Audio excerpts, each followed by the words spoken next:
The word masterpiece is thrown around a lot these days, but by me. I throw it around a lot. I don't have like a special shirt that I wear when I really, really love music or when I think it's at the absolute tippy top of the things that I listen to, but I tend to use the word masterpiece somewhere in the description or the thumbnail.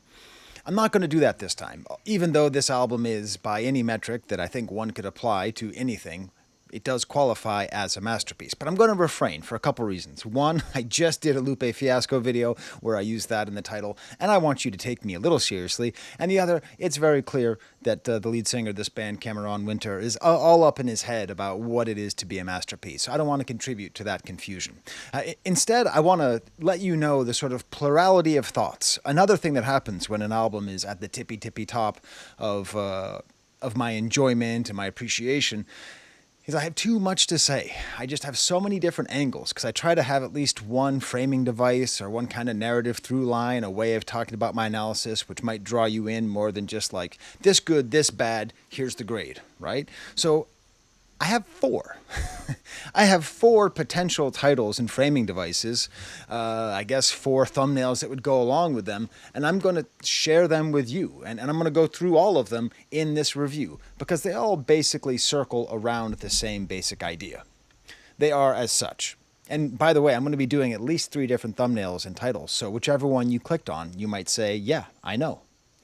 Is Geese the best high school band in the world? How Geese Destroy Artificial Intelligence, Geese from Up There, and the Unsolo Album. So all of those are ways that I'm going to be describing this impressive piece of work, and at all points, all 4 of those things basically point to the same idea, which is this album represents something which has always been rare, but is particularly rare right now. Great musicians playing together to make great music. I know. That sounds like that's what that music is supposed to be. It isn't. Even a lot of the best albums are not great musicians playing together to make great music. It's often like a single great musician who has a brilliant concept, who's going to execute that concept through the means of studio musicians or through the means of his band, and he's going to orchestrate it, and there's going to be a producer, and there's going to be just the idea of just a band. Just a bandy, band. Listen, I talk about this stuff enough. I might repeat myself. I reserve the right to repeat myself for the following reason. I am the most dad guy in the world. My oldest child is 20. My youngest is 1 year old. So when you're a dad, you have to repeat stories. So I apologize if I say anything that I've said before, but Geese is the kind of band that makes me so passionate because Geese are exactly the kind of band I dreamed of being in when I was a teenager. Which kind of ties into this main title, which is Geese the best high school band in the world? I happen to be, I was at the Ontario Beach Park there in, I think it's in Charlotte, New York, right on the Ontario lake. I was there for a birthday party. It was fun. And there was like this other event right next to us. And usually when you go to like a public event, especially, I don't know, in a city like Rochester, you got a lot of people who have done a lot of they've gone to music school, they've gone to music college, and they get together and they play like sort of like really well-crafted covers. And it's like 50 or 60-year-old guys wearing, Life is Good hats, playing, I don't know, Fleetwood Mac. Like that's your standard thing. Or God forbid, God forbid, it's a 60-year-old white guy blues band. There's a lot of those out here. But in this case, there was just 2 kids. 2 kids with long hair, looking like central casting from Dazed and Confused. And like, one of them was playing like electronic drum set. The other was a pretty good guitarist. I didn't even catch, the band was like The Committed or something like that. And they were just doing covers, mostly 90s covers, whatever, your Pearl Jam and stuff like that. Just Foo Fighters, that kind of stuff. But it was like the best performance I've seen in a public setting in a long time, because it was just 2 kids who clearly learned how to play together, who couldn't have been older than 18, 19 years old, and were just playing music, just doing the thing of playing music. And as I often lament, just it happens to be right now that young people these days just have a lot of options of what to do with their creativity. Especially in music, they might decide to be an EDM artist, or like a hyper pop artist, or electronic dance, or hip hop, or DJing, right? Or maybe their creativity will take them to YouTube or Twitch streaming or whatever. It's like there used to be less opportunities, less ways of expressing yourself creatively, which meant that most people who came from a relatively stable upbringing more or less filtered into making music, picking up a guitar, picking up a bass, and playing in the garage, right? And so in a lot of ways, Geese represents the best of that lost art. But it's the particularity of this album, not even their last album. I don't think their last album does the same thing that this one does, okay? It's these other kind of ideas here. Like this one, the Unsolo Album, and how Geese destroy artificial intelligence. Now, Unsolo, what does that mean? So Cameron Winter released a solo album last December, and I was scared. I was scared because it was so good. It was absolutely as good as Geese. And so I was terrified that that meant that he was going to go off and do that. He was going to be Cameron Winter, not the lead singer of Geese. I was reassured by people in the comments who say that he was insisting that the band wasn't broken up. And here we have, within a year, this. And this album feels totally like a non-solo album. It is an unsolo album. It is a band. It is a band, which, like all great bands, I think, at a certain point, you think of them in first names. So I've been listening to this album nonstop for the past 5 days. My 3-year-old, she's like, "Is this Geese?" Yes. "It's Goose?" No, not Goose. That's a different band. It's Geese. And who's that? Who's playing? Who's that? Who's playing? I'm like, "That's Emily. She's playing guitar." "Oh, that's Dominic. He's playing bass." "Oh, that's Max. He's playing drums." I'm realizing that this is a band which, through their style, through the way they formed, like they are a first name band. They are Dominic, Emily, Cameron, and Max, right? Like that's just that way. It's an unsolo album. It feels so collaborative. It feels so much like people playing together that's what cannot be replaced by AI. It just can't be. AI cannot recreate a high school band. It can recreate musicians. It can recreate musicians playing in a certain style, but it cannot recreate whatever kind of goofy-ass alchemy. I use the word alchemy. Gross. The goofy-ass chemistry between people who are that close. And when you think about the greatest high school bands, there's not that many out there. There's not that many high school bands out there. Most bands are college bands. If we're thinking about the post-punk moment that we're living through now, your great post-punk bands, mostly formed as adults, and I was in this band and that band and that band and this band, and then the bass player joined up with the trombone player from this band, joined up with the guitarist from this band, and then they merged together, and sometimes they play together. No, there's a simplicity, there's a childishness. There's a level of connection that forms when you're literally not adults that makes a certain kind of band. So does Geese belong up there with other great high school bands like Radiohead, the Beatles, U2, Red Hot Chili Peppers? Not you. Okay, Beatles, U2, Radiohead, Geese? I think so. And I think that comes through in this music. And it's not much like all the good stuff that cannot be replaced by AI. I can't exactly tell you why. I can just tell you that it's so. And it is the way that this album has so little structure, yet is also structured. How would you tell a prompt to make this kind of music? Okay, make it sound like a band that's been playing together for 5 years, even though they're all 8 years old. And then also at the same time make it sound like they just wrote the song, but also make it sound like they have written it for a long time. All of it, this weird mixture of lack of structure and structure is what makes it sound so powerful. And frankly, I think it makes it actually revolutionary. Part of what made 3D country so tricky for me is that I'm a dad, I'm a middle-aged guy, 48 years old, and I like the music, and then a lot of the commentary was like, these guys are just playing, these guys are just Greta Van Fleet, they're just Greta Van Fleet dad rock. No, this album breaks them completely free of whatever Greta Van Fleetiness there is. Their audience is young people. Now, my old people might like it too, but their audience is not old people. So much to the fact that I want to buy this album on vinyl. I called up Record Archive. They don't have it. So I had to make my own copy. Okay? Sorry, kids. We got Getting Killed at home. All right?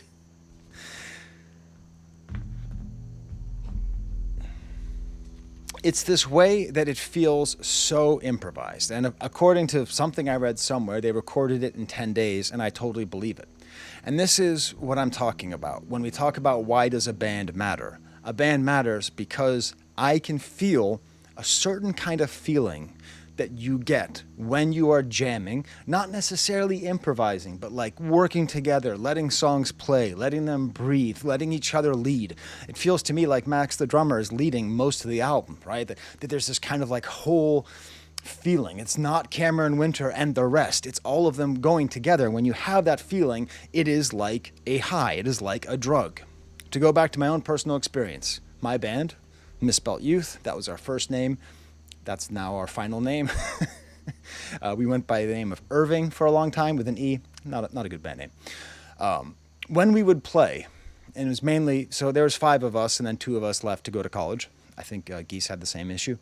When it was just the 3 of us especially, we would play together. And we'd play, one of our songs, and we'd sort of let it jam. And we had this feeling where at the end of it, we would look at each other, we would say, we are the best band that has ever lived. And now we knew that we weren't. But it's this feeling, this high, this emotion that you get when you are connecting with people who you connected with before you were even an adult. Okay? When you were a baby, you connected on this level. And then you're able to make something together. It is something which, I sort of similar to like, sometimes in a sexual encounter, people feel as though they invented sex. Like, it's like, oh my God, this is the greatest thing. How is it that no one else has ever done this before? That's how you feel when you're making music like this. So this album reminds me of a particular misadventure that my band went on. Back when we were called Irving, we did so much improvising, we practiced it so much that we were like, wait a minute, guys. What if we didn't write any of our songs? What if we just performed and improvised while we were on stage? And we looked at ourselves, and mind you, we were all straight edge at this point, completely sober. We all said, yes, let's do that. So we went and we played a show at our lead singer's college, Mass Art. It's an art school in Massachusetts. Shout out to Mass Art students. The worst school to drive to. Damn trolleys. Anyways, so like we got up there, we performed, and we bombed. We lost all of our confidence. We got nervous. Like all of that energy that we had of being the best band in the world, all that, not even hubris, just that exuberance, just that youthful joy and just absolute passion completely disappeared. And we were struggle bussing up there for the entire half-an-hour show. Our lead singer, Keith, he just starts going crazy. He starts going full rock star mode, throwing his arms out. He's improvising the lyrics as well, and he just can't stop singing about wizards. Like, Keith, dude, why are you stop singing about wizards? He is like a master of writing like slacker core lyrics, But here he is, and he's just singing about wizards.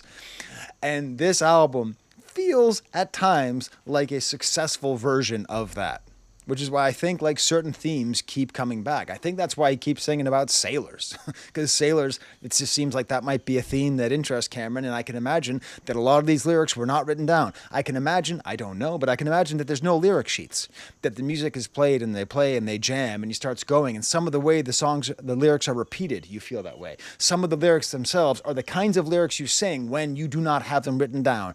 All the people living in the world, all the boys and girls, like that kind of like, it just has that feeling. But unlike when we did it, it captures whatever that magic is, whatever that alchemy, that chemistry is. That leaves the final fun title that I have up there, Geese from Up There, obviously making reference to what is probably still the album of the decade, Black Country New Road's album, Ants from Up There. Now, it's not a one-to-one comparison. Black Country New Road is very much a conservatory band, very much a college band, got together and in 5 different bands and all that kind of stuff.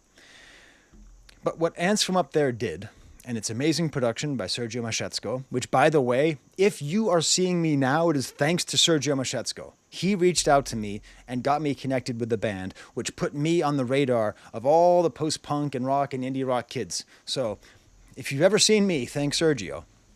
Sergio produced this album in such a way that he gave it this space and energy to let the band be the band. It was music, it was collaborative music, jamming, performance, interlocking first, songwriting, special little details, lyrical flourishes second. And that's the power of that album. It's not just the amazing lyrics and songwriting, it's also that. I believe Kenny Beats on this album has done a similar thing. He, even though he's a great producer, and have you heard the stuff he did with Denzel Curry? Oh, man. Look it up. If you've never seen Denzel Curry and the Kenny Beats, that is some great rap album. But he knows how to just back off, how to let them go. I think it's him. I think he figures out how to give this space and let it feel like you're just walking in on a band rehearsing. But then in the production, adding these little kinds of layers that give it a certain amount of specificity, but he also knows where to stop. And the whole thing, I'm talking about young people responding to this album, is because it feels like art. It feels like stuff you cannot reproduce. It feels like things that cannot be facsimiled. There's a reason that everybody is buying vinyl in the age of streaming, when they weren't buying vinyl in the age of CD. There's a reason that people are playing pinball in an age of Candy Crush. It all points to this multiple part thesis that, much like the Ants from Up There album, it's band focused. It's not a solo album. It has the vibrance, the connectedness of a high school band, and it is utterly human. It is just so human. It is just a obnoxiously human album. So yeah. And hey, they're American. All right? We got one, everybody. Listen, it's been rough in the post-punk scene getting American bands to have the spotlight. Who do we have? Who was it? The Proto Martyr? And then they stopped making music, Tell me who else we got in there. So we got Emily, Max, Dominic, and Cameron just totally locked in under the wise vision of Kenneth J. Beatington III. I don't know his full name, Kenny Beats. Now, okay, we can talk about the lyrics a little bit, even though I think they feel to me as largely improvised. That's not to say that they are BS lyrics like the ones I just sang. What I like about it is that I really like the lyrics on 3D Country, but there was a kind of winkingness to it, a kind of maybe overly youthful, sort of self-satisfied smugness, and I feel that that's gone in this album. It was mostly gone in the Cameron Winter album as well. And there's something about the emotion that comes through by what feels like it's largely improvised that leads to all of these repetitions. My favorite lyric on this album, and let me see if you can guess, my favorite lyric is a line that is repeated, and I counted 10 times. So you tell me in the comments what lyric is repeated 10 times in a row in the song. That's my favorite lyric because it indicates one of the themes of this album is desperation. Oh, down bad. This is a desperation. This is a dark album. Death, murder, killing, family dissolution. Listen, I grew up listening to 60s music, and in 60s music, every time someone says the word horse, it refers to heroin. So I don't know if there's kind of opiate addictions all over the place in here. There's definitely some cocaine in here, but it's also just a really painful breakup album. It feels like a particular kind of breakup album, and I love it because this is going to sound so obnoxious. This is the other side of how I've dumped most people. So I've not been in many relationships in my life, but when I have, with the exception of one, I ended them. And basically every single time, it's for the same reason. That's not true. One of them was mutual. But the point is, it's when you grow and your partner doesn't. Terrible. It happens. It happens. And this album feels like the person who couldn't grow is writing an album about not growing. Let's look at the album cover again. Again, we're going to have to look at my interpretation of it because Record Archive sold out. That rules. That rules. So we have an angel here, kind of blinded by the sun, And, it has the trumpet, and the trumpet indicates, like an angel blowing a trumpet can be like the annunciation to Mary that Jesus is going to be born, can be announcing the coming of Jesus at the end of times. It can be an apocalyptic trumpet. It can be a celebratory trumpet. It can be a representation of art and creation. And then we got the gun, we got the 9 milli pointed right in your face, indicating that it's also this dark and death. It's all right there in the album cover. It's all perfect. I am going to give you some homework. Some like, if you like this, you might like that. Obviously, if you haven't heard and if you're not super familiar with Ants from Up There, please listen to that.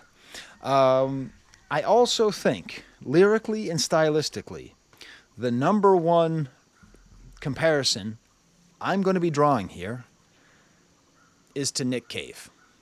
I would say in particular the album Henry's Dream, although The Good Son, I at least have the album cover for that. I would say the way that Nick Cave was able to filter the mysticism, the cynicism, the cool of Bob Dylan, the way that Nick Cave is able to do that, it feels to me like that's what Cameron Winter is able to do. So that's my homework for you. Now listen to Highway 61 Revisited and listen to Henry's Dream by Nick Cave, and then also Ants from Up There. And most of all, because we talk a lot about New York, it turns out I already told the Lou Reed story.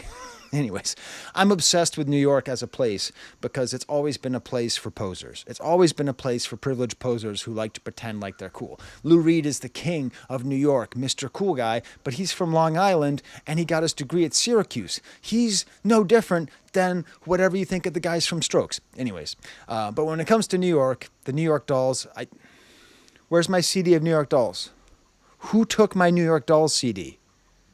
Seriously. Their first album, you should listen to that because David Johansen's singing style and the kind of outrageous cool, but at the same time, the emotions on there. And then also, super underrated, who took my Johnny Thunders CD? Johnny Thunders, the guitar player this is my number one recommendation. If you've not heard Johnny Thunders' first album, I don't even remember what it's called. It's got the song Can't Wrap Your Arms Around a Memory. That's how I got into it. Listen to the song Can't Wrap Your Arms Around a Memory. That kind of cool New York proto-punk, post-punk feel. I do want to thank Geese for the singles that they put out because they prepared us. They let us know what direction they were going to go to. The way that I've been listening to this album is different than the way I listen to a lot of them because I didn't just do my first listen at the gym. I did. I did my first listen at the gym while watching Tottenham barely get a tie with Brentford. Man, I seemed like a funny. Anyway, so I was watching that game. And then just like I couldn't stop listening. This video is coming out a little bit late. Now, part of that's because I just don't have time. I got a full-time job. I'm a teacher. I'm uploading all my classes on Haiti to my second channel. So that's a whole extra 3 hours of videos a week. Plus, I got the 2 kids here. Plus, I'm trying to, call my kids while they're at college. It's all super busier. But really, I just been living with this album. And what's amazing about this album is on the headphones, it's a totally different experience. You hear a lot of the details. A lot of Kenneth J. Beatington III's techniques become a lot more clear.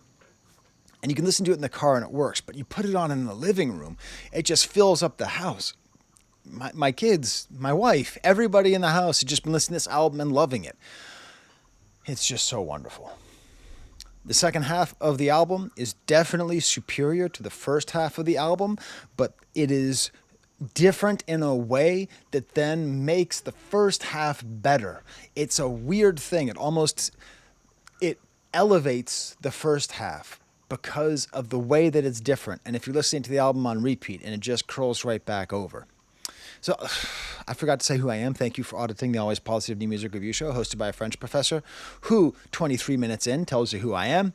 If you like the video, smash the like bucket. For my own mental health and the well-being of my family, I've been checking my comments and my metrics less. So I may not get to it, but please do leave a comment. Maybe you can say AVAA, that stands for Awesome Videos Always. I will hopefully capture that. Happy Mountain Day to all those who celebrate. And for all of you who are going to be watching the game later today, allez l'OM.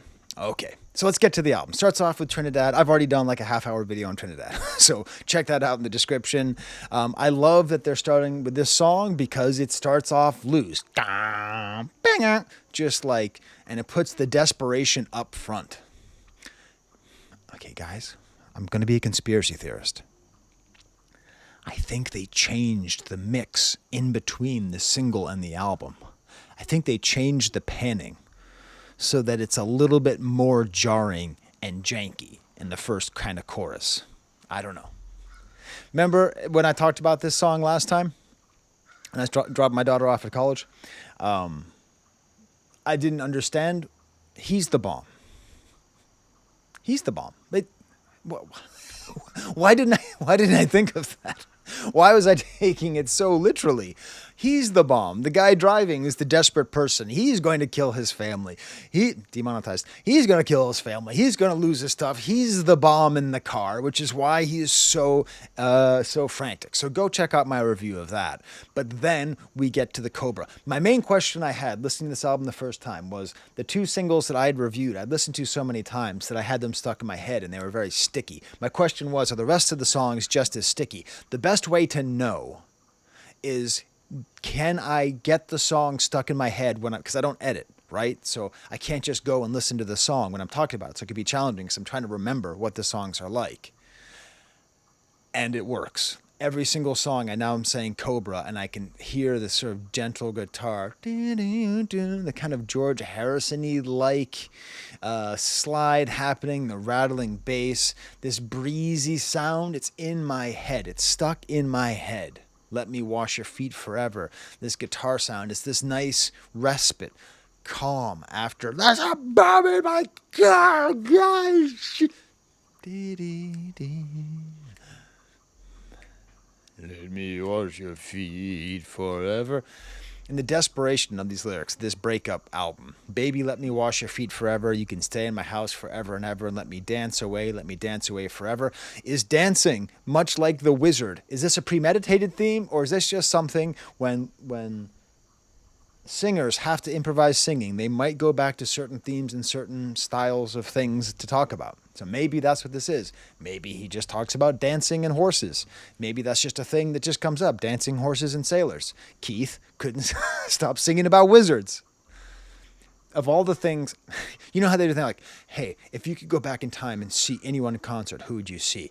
Oh man, I'd love to see Prince in 1980 or something in a club. Oh, I'd love to see Hendrix at Fillmore East, the Band of Gypsies concert. I'd want to go back and see myself struggle bussing through the Wizard concert.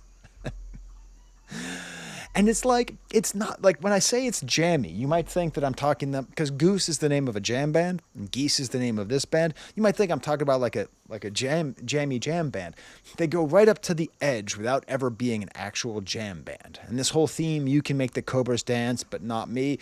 This kind of push and pull of this relationship, the back and forth between my autonomy and yours, and the bitterness of somebody who's changing. And it is a perfect second song. I see this album as a lot of series of two songs put together. These opening two songs, Kenneth J. Beatington, Kenny Beats, has absolutely perfected these two. It's the second best pairing of songs on the album.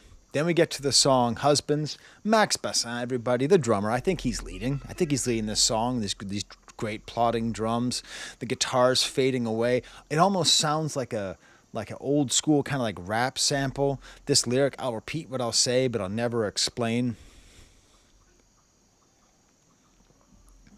That's an interesting lyric. That's gonna stay with me for a bit, because a lot of people do that. They repeat what they say, but they don't explain.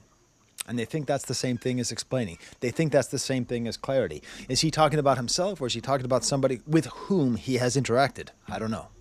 Nice sushis of whom, Professor Sky. And his voice just goes so well, just kind of talking and then singing with vibrato. This is why I'm so moved, because Cameron Winter is truly a special artist.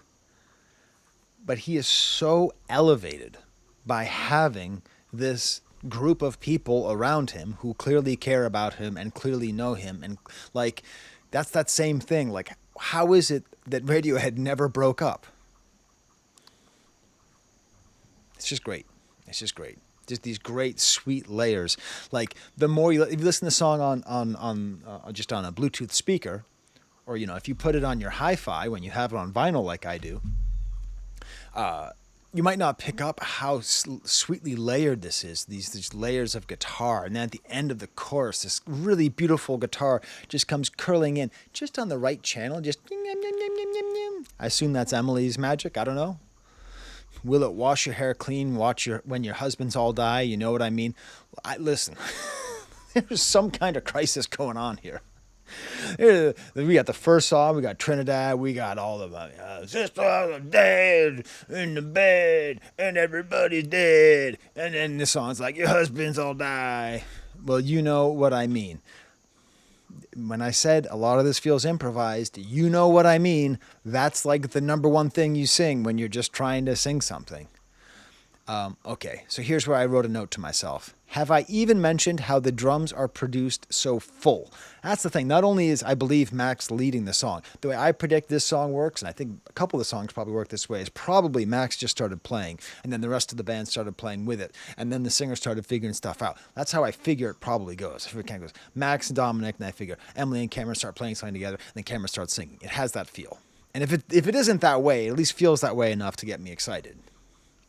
And how like the vocals, so like the drums are produced with this, there's an amount of percussion, a sort of subtle percussion that layers in the back that makes it like if you just listen to the chorus, if you just listen to the chorus, you'll kind of lose your mind at how gorgeously produced the drums are. And then you listen to the vocals and you're like, wait a minute, there's like 4, 5, there's like 7 vocals in there, and it's like not just him, but it's sort of just him too. And then we get to the second verse, and again, I don't know if it's about heroin. I don't know if it's about how it sounds. There's a horse on my back, and I may be stomped flat, but my loneliness is gone. You know, heroin replacing the feeling of loneliness, and the horse is on your back. You got the monkey on your back. I don't know. And then there's just some spectacular floor tom work, and this little guitar interaction with the ride bell riding out. This is the point where I should warn you. My computer does not have a lot of memory. There's a fair chance this video will just stop at a certain point. If it does, there will be a description. In the description, it will say part 2, and I will put up a little card at the end. Okay, so just listen. I'm a full-time professor, which means I have a good job and I'm able to afford a nice life. But I can't just go buy a computer every time I fill it up. Then the song Getting Killed. My least favorite song is the title track. I think maybe because it has the most 3D country-ish sound. It has the most kind of like old school, gee, I love the Stones kind of feel. I do like the singing in the back. This is going to be such a nerdy pull. This is going to be so damn nerdy. But if you saw the movie Solo, A Star Wars Story, there's a character called Emphas Nest, one of the more interesting characters. And every time that character, I'm not going to spoil and tell you anything more about the character. Every time that character would appear, there'd be this like kind of crazy choir going like, ah, nya, nya. It kind of reminds me of that. And if you know what I mean, then you know I'm right. This again, it feels like the drum line is pushing. But this is the thing. I said this is my least favorite song, but like, then it changes in a way where I just like it more. And the singing with the super heavy sustain, you can just, oh, and you can just go out and just have a bite to eat, have yourself a sandwich. And then Cameron's still just, oh, and he's singing with the sustain, while there's this, the bass drums and the percussion are like super staccato. And then just the second verse, the guitar, okay. My main problem, my least favorite part in the whole album is the guitar improvisations during the second verse in the background, because it reminds me of when I, as a solo artist, tried to play guitar and I just kind of do these like BS, like, I don't know, pentatonic solo deals, but it doesn't matter. And then we get very sort of essential lyrics. My love takes a long time, longer than a lover can survive. Morning walk me out of here with no shoes on and one foot doesn't want to stay alive. A lot of this album is about halfness and has some of my favorite lyrics. I'm a TV on the road. I'm getting obsolete. I'm taking off my pants. I'm getting out of this gumball machine. What was the name? Okay. Do you know it's a super underrated album? Machine Gum. That's one of the people from, I think the super Italian sounding guy from The Strokes has a solo album called Machine Gum. And it was really good. I should try to track that down. And then it gets into a ridiculously spacey, almost jam band like jam at the end of the third verse. But then there's this awesome interlude, and then it cuts to these more killer drums and these more underwater amazing percussions, kind of a chukka guitar and a tambourine, and then a full jam bit with a cowbell and a wood block, and then the guitars just get sweet, and then the drums lead into the ending, and then and then I go, wait, did I say this is my least favorite song? It is my least favorite song. But goddamn if it isn't still good. I'm getting killed by a pretty good life. I'm getting killed by a pretty good life. That's deep. That's a deep lyric. That's sort of the nature of depression when you are capable of understanding that you probably should be in a better mental state, but you are not. That pain, that dissonance between how you think you should be and how you are, that's kind of what depression is. And that's the thing. You can be rich. Hell, you could be born rich, you could be in a band with all of your best friends, you can be internationally acclaimed, and you can still feel really sad. You have the right to feel however you feel, no matter how many societal markers are in your favor, no matter how many people would like to be in your position. There is nothing on planet Earth that ensures you will feel good. Not a single thing. So it's a great lyric. I think this lyric might end up helping people. You know, like some people say that like certain lyrics help them because, you know, they're like just push through, like just persevere. This might help you if you are, I don't know, doing okay. You know, you're not struggling. You're not being beaten to death by the police or thrown into a van by ICE or being bombed by American bombs in Israel. Like you can compare yourself to a lot of people and you might say, whoa, what do I have to be upset about? Everything. It's just brain chemistry, everybody. Take it easy on yourself. Anyway, no one ever felt better by saying, I shouldn't feel bad. Why am I preaching?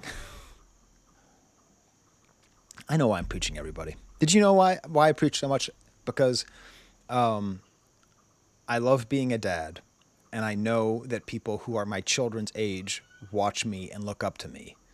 So if I can reach them the way that I'm trying to reach my own kids, then maybe I can help make the world a better place for people. Sky, get back to the album. Edit. And this is the thing, like, it feels like it's a totally unstructured song. Back to the song, Getting Killed.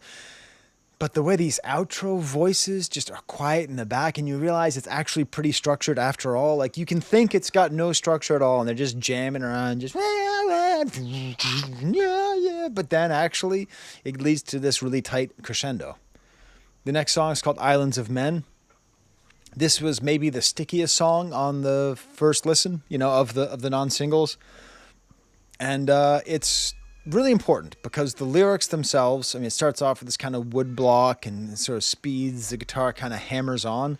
It does this cool kind of hammer on voice. I know you might hear babies screaming in the background.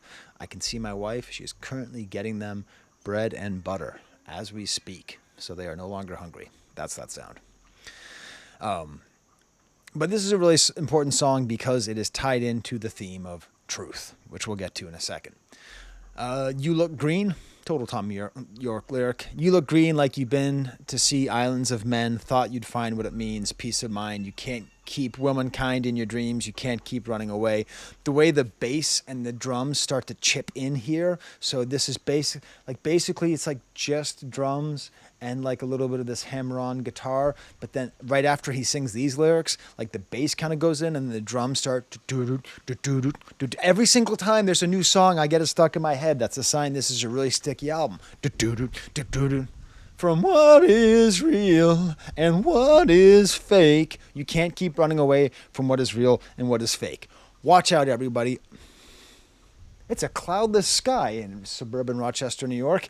But if it were not cloudless sky, I would be yelling at a cloud right now. Young people, focus on your goddamn slang.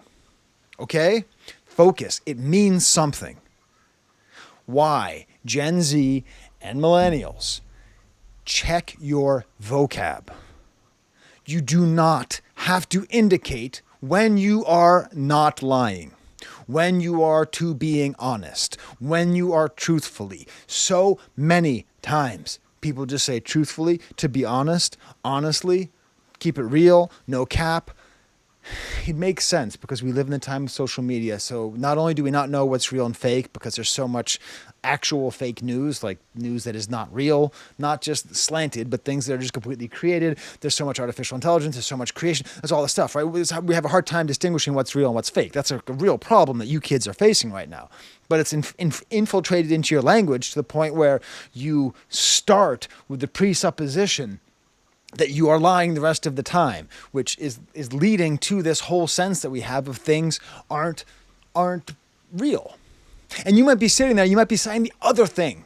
You might be saying fair, valid. Stop saying fair. Stop saying valid. Stop telling me that what I said is valid.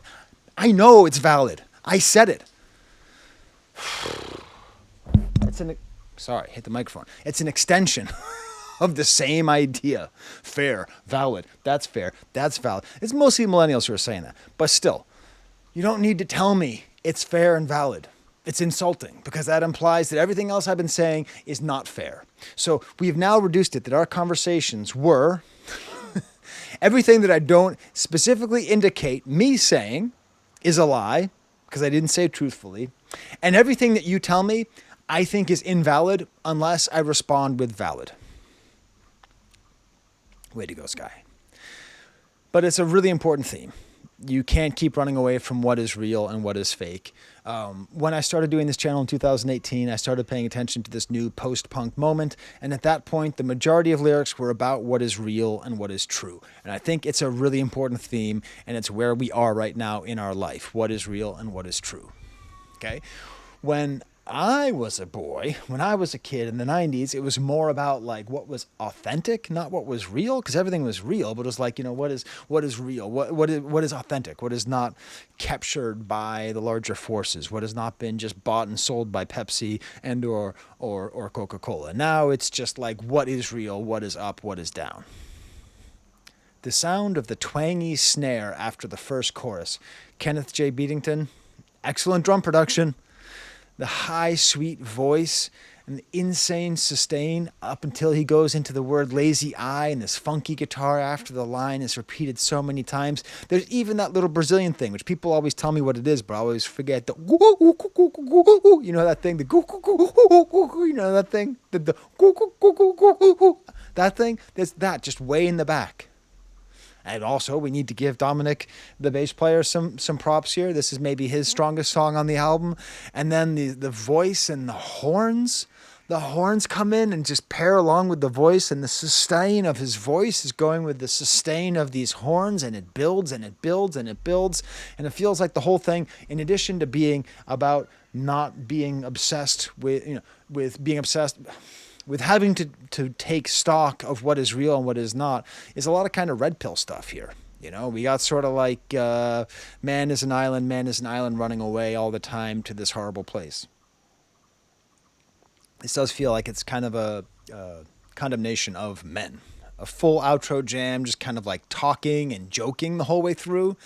And then there's like, okay, did they record this album at like in a high school band room? There's someone playing bongos. There's someone playing triangle. It's dinner time. Ding, ding, ding, ding, ding, ding, ding, ding, ding. And then there's a trombone. I swear to God, we're just in some band room. Then we get to the song 100 Horses, more jammy, loose riff-based songwriting. They're just getting together, just playing. The guitar player's like, check this out. And then they just play. I didn't like this song at first because it was a little too much white funk vibes, but then the more I listen to it, the more I enjoy it. And the crazy sustain on all people. Again, that's the most improvised lyric. Anytime you start with all people, but then it gets deeper. All people must smile in times of war. That is such a Bob Dylan-y style lyric. I love it. And the way the voice goes, and then just Kenny adds some background vocals. And all these lyrics, they're so Bob Dylan-y lyrics. All people must die scared or nervous. All people must go in times of war. All people must go to the circus. It's got that world-weary, poetic, slightly obscure, but deeply profound. Deeply profound is redundant. Deeply profound lyrics at the same time. Simple little piano layers, so many layers with these high guitar notes. And again, I don't know, is the horses about heroin? I'm just stuck in that mode because that's just how I grew up. When you listen to the Rolling Stones, you're just like, okay, that's what that is. For the record, I don't think it is. I think horses are a theme that he's using to just sort of represent a kind of animalistic, uncontrollable force, sort of oppressive, unsurmountable wildness that is pressing down on him. Then we get to the best suite of two songs, the heart of the album. The next two songs. What? What more could you want?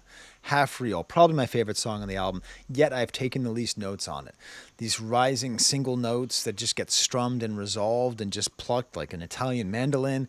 The drums are super funky, really interesting, almost like a militaristic march. And then there's these unexpected dissonant notes. Ding, dong. This is maybe the most Black Country New Road is, just the way these discordant notes kind of pop in here, these layers. And then the singing. It's so beautiful, the low singing to the high singing, and it builds this outro, and the guitar is playing like these ringing bells. However, Mr. Beats, if that is your real name, I have lodged a complaint with the authorities. You are to be brought up on charges. You are to be taken to The Hague for ending the song the way you ended it. We were just getting there, okay? We were just rising through the clouds we were almost out of Earth's atmosphere and ready to float into infinity. We are just rising and grazing.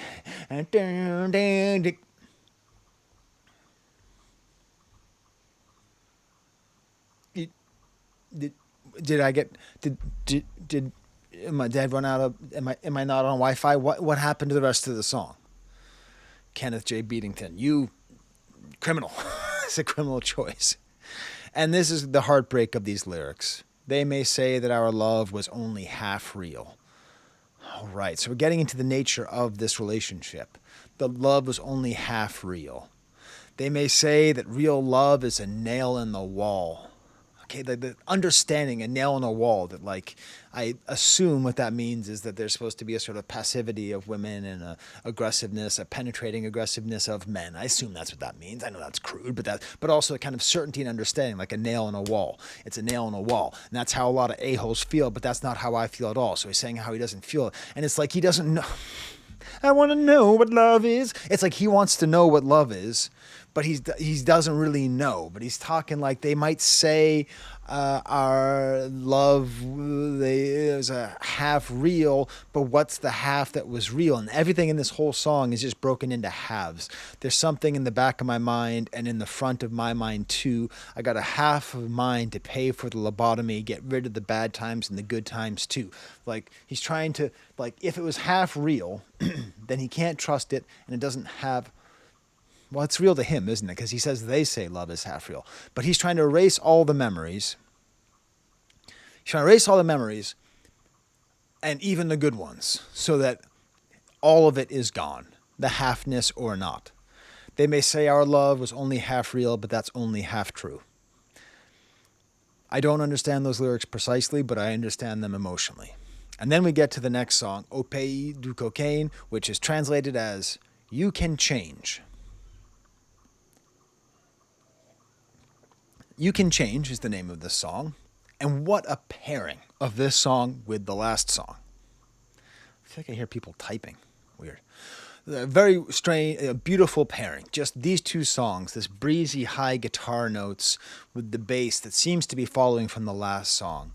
You can stay with me and nobody cares. You can pretend like I'm not there.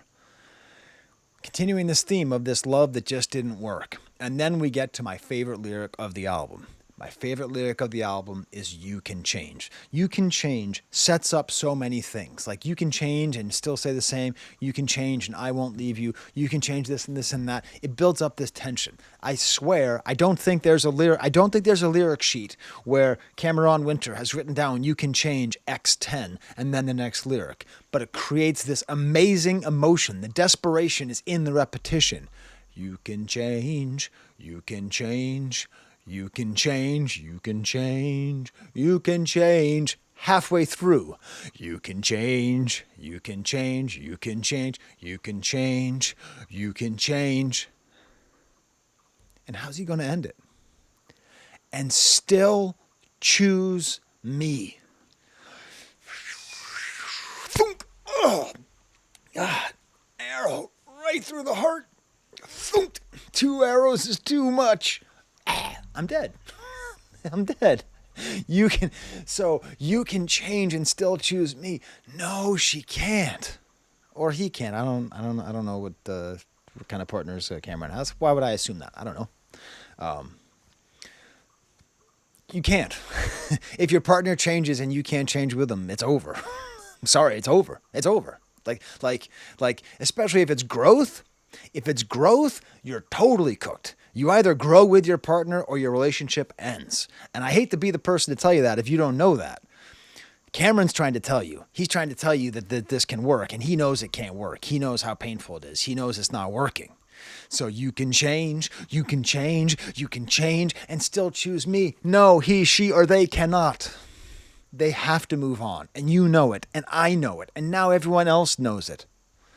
Like a sailor on a big green boat, like a sailor in a big green coat, you can be free. Just come home, please. This is Jacques Brel Ne Me Quitte Pas levels of repetition and painful breakup. Ooh, that's a good comparison. You ever heard Ne Me Quitte Pas by Jacques Brel? Listen, there's a lot of great versions of it. But listen to the original. I'll include that in the description as well. I'm so going to forget. Just look up B-R-E-L. It'll be the first song you hear.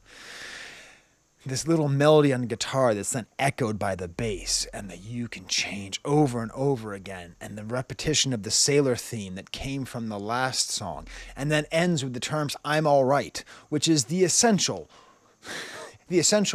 white guy from privilege who's making music and is in a state of emotional turmoil. They all have to eventually say "I'm all right" because they don't feel all right, but they know they're all right. It goes all the way back to rock and roll and Velvet Underground. It was all right, you know? Okay, everybody, you're done typing. I know Au Pays du Cocaine is in the country of cocaine or cocaine land in French. What? I don't know. Was this just like a specific conversation they had when they were in some part of the world where a lot of cocaine is produced? You know, were they in the fields of Colombia? You know, I don't know. Yuli, one of my Patreons, says that this is a heart-wrenching song about addiction, and maybe it is, because that might be the change. It might be that Cameron is suffering from addiction and this person is changing and they can still choose. Or maybe the partner is changing in a bad way and is not growing and still choose. Maybe the partner is actually falling into addiction. I don't know. So there's a whole nother read of this song, which I really think is great. I do want to take issue, though. Someone in Lyric Genius said not even Clapton could make a better song about cocaine. I say this a lot on this channel, but fuck Eric Clapton. He didn't make a song about cocaine. He covered a song by J.J. Cale. The world's most mellow song about cocaine. J.J. Cale. Eric Clapton is just copying him. Sorry. Next song is called Bow Down. It's a cover of the West Coast rap classic of the same title by West Side Connection featuring Ice Cube. I got one joke. I chose that one. This is the waffle song. I made waffles this morning with my daughters. And oh my God, this song got us going. It's just back to the kind of funky improv style here. A little bit more developed, a little more drum led. This is just full on Nick Cave singing, full on Nick Cave style, full on Henry's Dream style Nick Cave music. All right. I was a sailor, now I'm a boat. I love the way he is a little in between. I was a car, now I'm a boat. Angel down my throat, you don't know what it's like to bow down to Maria's dead bones. It's so Nick Cave, but like old Nick Cave. Nick Cave before he lost his voice and started singing about my nurse. I like Nick Cave, but anyways. I never forgave him for that Nurse album. Ooh, I just got some people mad. So much funky percussion here, some woodblock. I will say that these lyrics, at a certain point, I don't know, but this reminds me of The Day Robert Palin Shot Me Down, also known as The Night the Skeletons Came to Life by Tim Robbins. I feel like, you don't know what it's like to bow down to Maria's dead bones. Exactly. Bones are their money. Maria is the angel. I've never seen so many boats as this. Boats are also cars. Cars are also roads. Anyways. If you thought that was funny, I apologize. And then, it's just, I was kneeling down on the turnpike with an angel down my throat. I was in love. Now I was in hell. So, I looked at Lyric Genius just for fun. And I think there's a lot of stuff here. There's a lot of deeper themes we could tie into, like spirituality and Maria and all that and what this is to bow down. But I think it's a song about the submission, not just of religion, but the submission of spirituality and just like this need to feel something larger. And much like a lot of Nick Cave's spiritual lyrics, I've never actually tried to like decipher what the hell he's talking about on most of these things. It ends up becoming sort of a semi-abstract religious painting. And just the way it cuts out and there's this guitar and it just gets more and more sparse and more hyped. And then we get the taxes, which I did a video on as well. Oh my God, they were not lying about where they were going. Are these first two singles, though, the most structured songs on the album? I don't know. Then we get to Long Island City, Here I Come. I've been to Long Island City once. In life, when people ask you, do you volunteer? You should probably say yes. I volunteered to get a license to drive a 15-seater van. My college drove from Western New York down to New York City, like a 6-hour drive. I'm driving, 3 of my colleagues, like 12 kids, all driving down to New York City to have some intercultural experiences. We went to the Tenement Museum. We went to like a Spanish center. It was a great thing. But the cheapest hotel we could find was called the Fairfield Inn in Long Island City. So here I am, I'm driving, and I have to double park outside. It's right underneath some bridge in Long Island City, and I'm like double parked, and it's rush hour, and there's like so many cars honking and beeping, and I don't know what my colleagues are doing trying to get us into the hotel, and all the students are just like, chill, Professor Sky. I'm like, no, I am chill. If you had any idea what was going on in my head right now, and I'm just sitting there, and then finally my colleague comes out and she's like, yeah, this is the wrong Fairfield Inn. There's a different Fairfield Inn in Long Island City. So got back in the car, drove through New York City traffic in a 15-seater van with a bunch of screaming college kids and ungrateful colleagues. Anyways, so that's my experience in Long Island City, which actually matches pretty well with this, because in this song, Long Island City, the absurdity of the name of Long Island City, because like Long Island itself is already the whole part. It's like Long Island City? Is there a Manhattan City? Is there a Queens City? Like, is there? Is there a Brooklyn City? Is there a Brooklyn City? I don't know.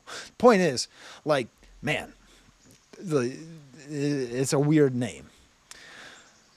So it ends up serving as a kind of absurd place. I think if you're a New Yorker, you probably look on Long Island City as kind of a silly outcropping of the overdevelopment, the over-renting, the over-everything of New York City. So like Long Island City is kind of a ridiculous place to go because Long Island is kind of ridiculous and Long Island City is kind of ridiculous. So it's representing the sort of like afterlife, not necessarily heaven, but just kind of like mystical place.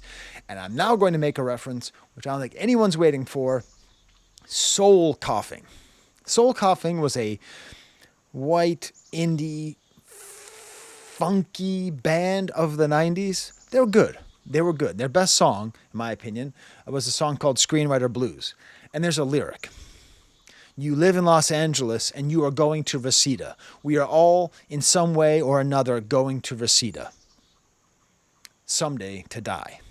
So it's the story about this guy. He's like going out there because he's like dating a model or something. I don't know what it is. But like when you live in Los Angeles, Reseda is a perfectly ridiculous place. Reseda is the Long Island City of Los Angeles. Tell me I'm wrong, Los Angeles people. It's like in the valley and it's just kind of like, so it's this funny idea. I doubt this is intentional, that these two artists from 35 years apart, who knows how long apart, managed to create this same basic idea of a outskirt city. very kind of spy thriller sound, kind of creepy piano, kind of a wood block, fake block sound here. Nobody knows where they are going except for me. This great faraway sounds. Kenneth Beatington. Bloom. His name is Kenneth Bloom. Like Judy Bloom, but Kenneth Bloom. I remember now. Like Harold Bloom. So I forgive him because of the way this song is produced. I forgive the ending of Half Real because it's so well produced. There's so many things happening here, so many far away sounds. This led by guitar and then this hard bass jam, and then it ends with this crazy jam. This jam with Max Bassin. How do you think Max Bassin? How do you have a name like Bassin and not pronounce it with a French way? What do you call yourself? Max Basin? No way. I don't know. I have no idea. But if Max Basin pronounces his name Max Basin, he needs to reconsider it and just say, my name is Max Bassin. Way cooler name. Anyways, the amount of hi-hat opening and closing that's happening here feels unreal. It's creating this whole sound. And these lyrics are just... So, this is like... It's funny. This album reminds me a lot... not like musically, but sort of like spiritually of The New Abnormal by The Strokes, in the way that this song feels like the Ode to the Mets, except unlike Ode to the Mets, this song is not overrated. You got trolled. But still, I still think Ode to the Mets is the worst song on that album, and I feel like people hate me for it. But this feels, I don't know, it's kind of like New York-y, kind of like the patheticness of Long Island is tied into the patheticness of the Mets. Although, last time I checked, the Mets were still in the playoffs. Are they still in the playoffs? You have to tell me. There's no way they could have blown that lead. But I don't know. So I kind of feel that there. Nobody knows where they're going except me, but it turns out he doesn't know where he's going. He's talking to Joan of Arc. You've been talking to you-know-who. I have a theory. There's a beautiful painting of Joan of Arc having a daydream. It's by one of the Raphaelites. It's at the Met. I just am predicting that Cameron has seen that painting, and that's what this is based on. And I just love this weird imagery where it's like talking to that, and then he's talking to Buddy Holly, but calling Buddy Holly Charles because that was his real name. And you were there, the music died. I'll be there the day it dies again. We've lost too many musicians to small aircraft things. If anyone is around Cameron Winter, don't make this prophetic, okay? Do not let Cameron Winter on any small aircraft, okay? Nothing smaller than like a small, anyways, just no private aircrafts for Cameron Winter, okay? And a lot of this is about like the pain of creation and the pain of masterpiece. And then all these like pathetic figures keep coming back. There's these like religious figures of Buddy Holly and Joan of Arc, like these great heroes. And they're all kind of like mixed in. And then we have like the everyday man. I knew a man who sat behind a desk 1,000,000 feet wide, like an everyday person who just goes to work and like it's 1,000,000 feet wide. What a beautiful, absurd image.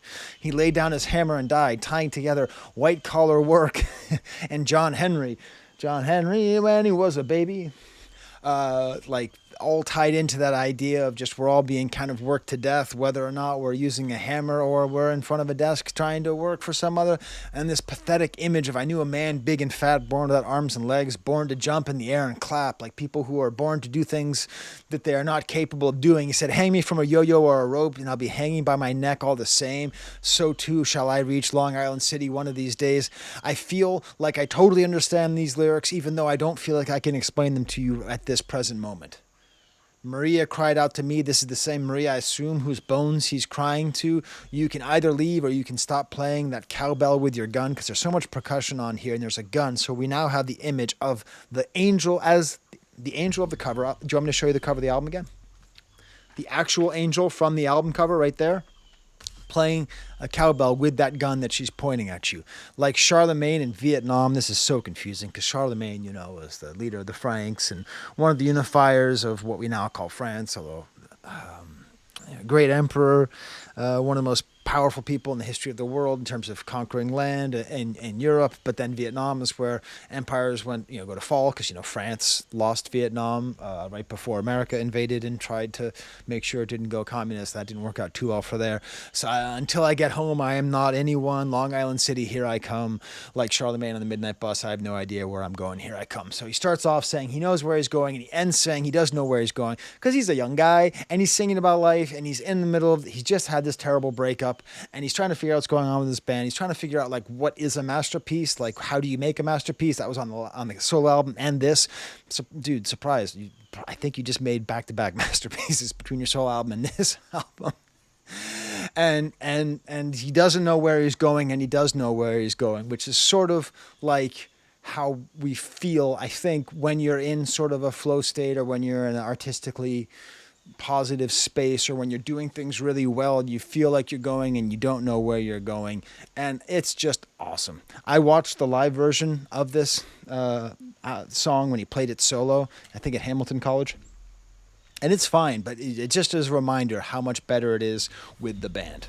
Just what a great band song. So anyways, these are my Patreons. I listen, I got to improve this list. I haven't updated it since like June. I got some super subscribers here.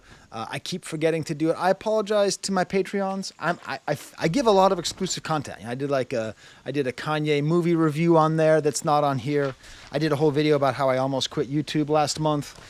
They got to see that. They see a lot of good stuff, but I'm not that great at remembering to do this stuff, and I'm a little bit slow on my commissions. But anyways, I did ask them if they would like any shout-outs, which I do. Zach, O Martyr, Mig Online, Yusuf Haji Gassemi, not Yuli, but Yuli's little brother Sylvestre, but in the French way, Sylvestre, Maxwell Bailey, Merlin and Merlin's mom, who apparently does not like this song, does not like this album, but I think their opinion's changing, Hunter Tice. All right, so I'm trying to make this under an hour so I can premiere it at 2. Without missing much of the Ajax OM game. So good. I just missed the first 5 minutes. If you're watching, smash the like bucket then. There's the camera.